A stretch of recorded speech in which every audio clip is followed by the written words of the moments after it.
just give you 5 quick items to make sure that you get the maximum result. Real simple. I'm going to do it real quick because we got to finish.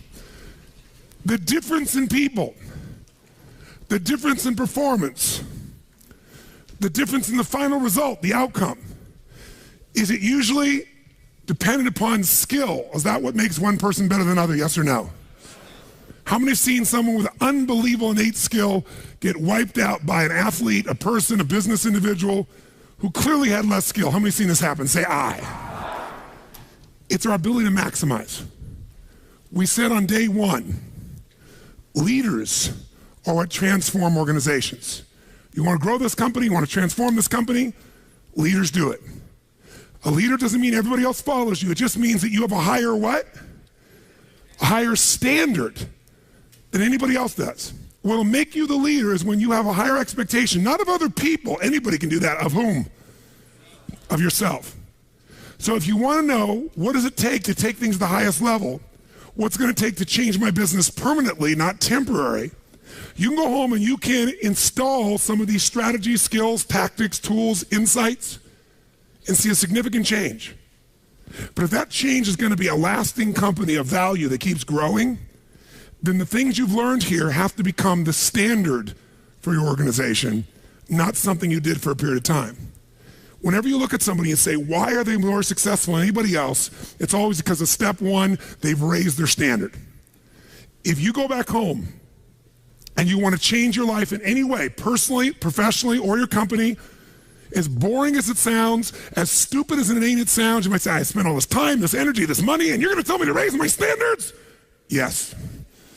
Because even though that's not sexy, it is the only thing that creates lasting change. You can go on a diet and you can lose weight, but what will that person eventually do? They'll go where? Back, unless they raise their standard. Now that sounds so trite and stupid and positive thinky or old school. But the truth is, it's the truth. So maybe I can language it in a way that's more compelling to you or more simple. What does it mean when we say raise our standards? It means you turn your shoulds into musts. The difference in people is that they turn their shoulds into musts. The things that you used to say I should do, you do your shoulds when it's convenient, when it's comfortable, when it goes your way. But when something is a must, not to other people, but a must to you, do you find the way to get it done, yes or no? So the difference in people is what's their must, or another word for that is what's their standard.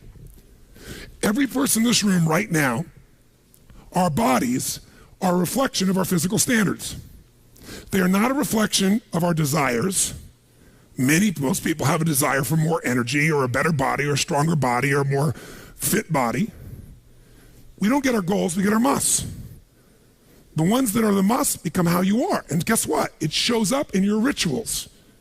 When it's a must, you have different rituals, different things you do consistently when you must have your body a certain way than you should or you'd like to or you ought to. How many follow what I'm talking about here? Say aye.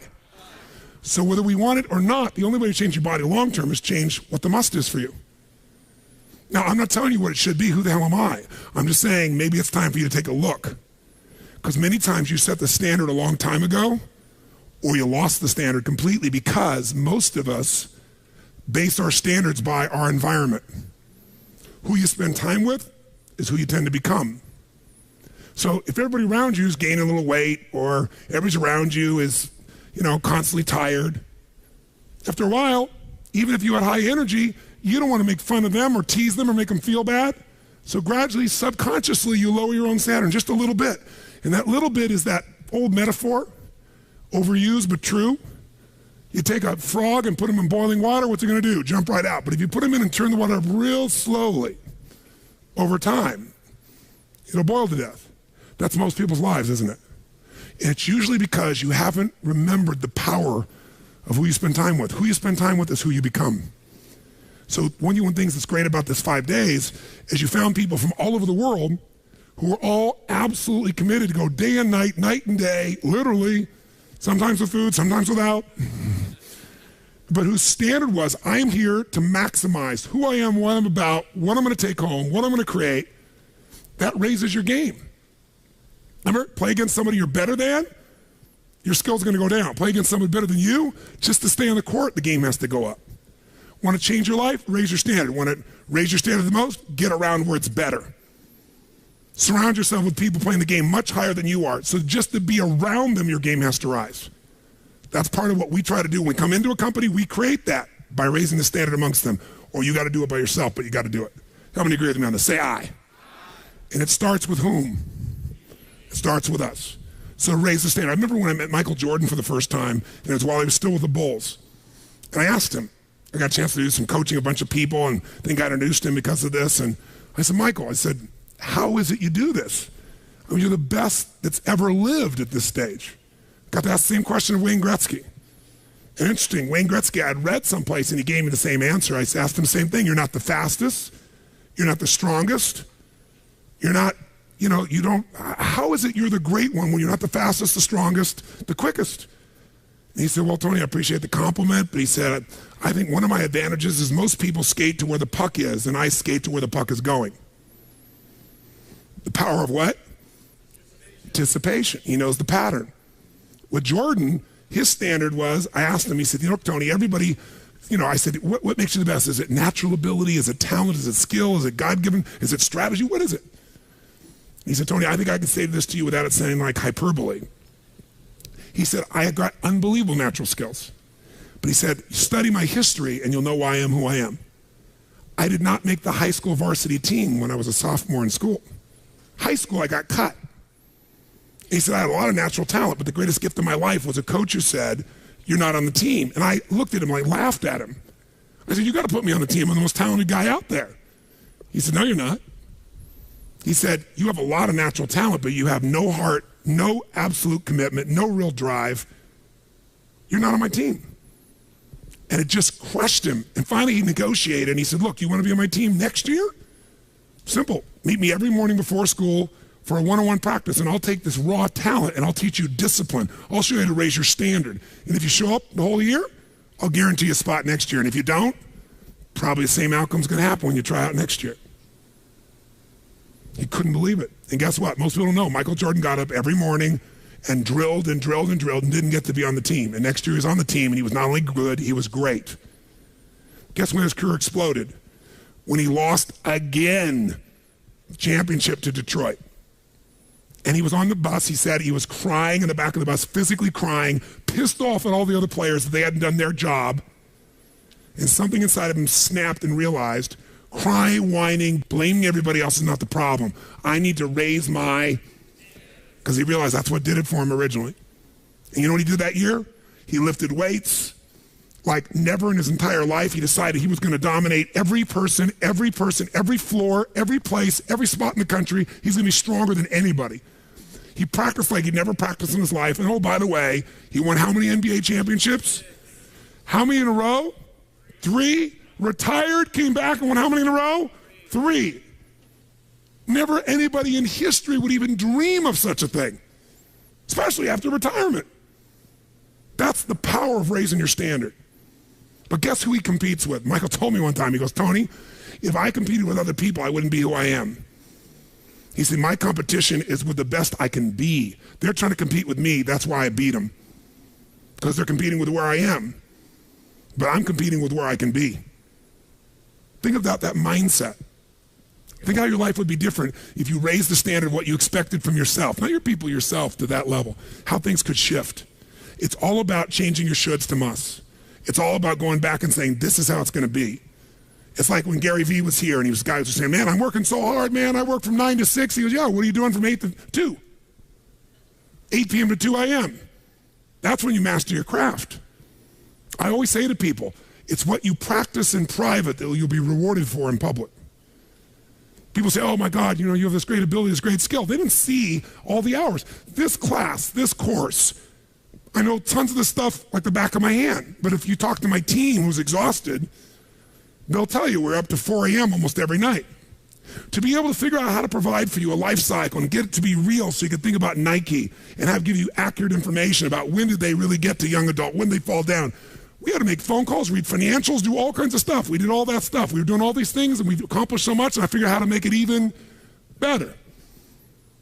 That level of commitment is what makes you great at what you do and gives you that little edge that makes you stand out from everybody else. And that standing out is what makes somebody absolutely own an industry or brand themselves like nobody else in the world. That process is what this is about. Raise your standard. When you got to go home, you got to say, where are we going to raise the standard? What am I going to take that's been my should and make it absolute must? Where are we going to do that as a team and how are we going to pull it off?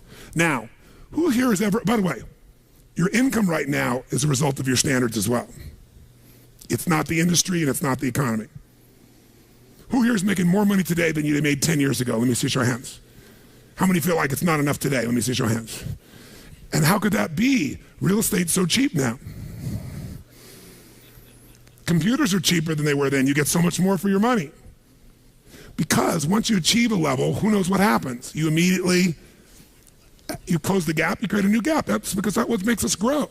Who's willing to go back to where you were 10 years ago? Not many. Some of you would be because it's gotten worse in the last 10 years for you. But the majority, there's no way. See, once you're fortunate enough, if you don't like cleaning house, once you're fortunate enough to have somebody clean your toilets, you will not be doing that again, unless you like that. You'll find somebody who loves cleaning toilets and you will pay them handsomely. Because now to go back and do that, once you've had the privilege of not having to do that, it's a different game. It's a gross metaphor, but who gets what I'm talking about here? Say I.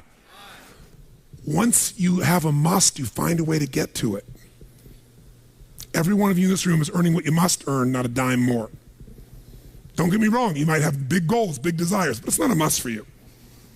Because even when the economy crunches, if it's a must, you will find the way. How many agree with me on this? Say I. See, when it was a must for me to get at one level, I did. I remember it was a must for me to finally make $1 million a year. I had my son Jarek going to be born. I swore I would never have a child unless I was financially set, and I wasn't financially set, and he was on his way. I went from $38,000 a year to making $1 million a year in the next 12 months. And that was all BS. In my head, I thought all my growing up, all the pain was because my parents fought because there was no money. They would have fought anyway. Because I believed that, though. I raised the standard, made it happen. And then I made $1 million a year for 7 straight years. Even though I built 5 more companies, even though I was helping more people, I made the same amount of money. Guess why? That was my must. At some level above that, seemed greedy. Now, it wasn't like I had this incredible lifestyle. I owned a magical home. I had this place called the Del Mar Castle overlooking the ocean in Del Mar, California. But I was on the road, staying at the Ramada Inn in Milwaukee with shag carpeting and smelly, dead animals on the wall on my birthday. And my maid, she's back at home in the castle going, "Oh, Mr. Robbins, happy birthday. Oh, I can't help thanking you. It's so wonderful. Oh, Mr. Robbins, it's so beautiful here. I was sitting out in the jacuzzi overlooking the ocean. Oh, yes. Oh, I've lost 22 pounds. I can't tell you. It's been so amazing. I get on your Stairmaster and I watch Oprah. I love your gym, Mr. Robbins." And I'm thinking, she's got a multi-million-dollar lifestyle. How many can relate to this in some way, right? So I went from 38,000 to $1 million because I changed my income. It became an absolute what? It was nothing about money. It was about growing. Because I knew to make more, I'd have to help more people. I'd have to expand. And I came with this goal. I wanted to feed all the people in San Diego that were homeless. First, my goal was 1/3 of the homeless people. And then my goal was everybody. I said, if I can go from 38,000 to $1 million, I should be able to go from $1 million to $3 million in 3 years. And I did it in 12 months. I found the why. I found the reasons. I got a different RPM. But it became a must for me, not a should. You're meeting your must, my friends. Maybe it's time to change your must. Some people's must is to survive. Some people's must is to be okay. Some people's must is to have freedom. Some people's must is to have more than they could possibly spend. Some people's must is take care of everybody around them. Whatever your must is, you're going to get it. When you leave here, get clear on your must. Or raise your what?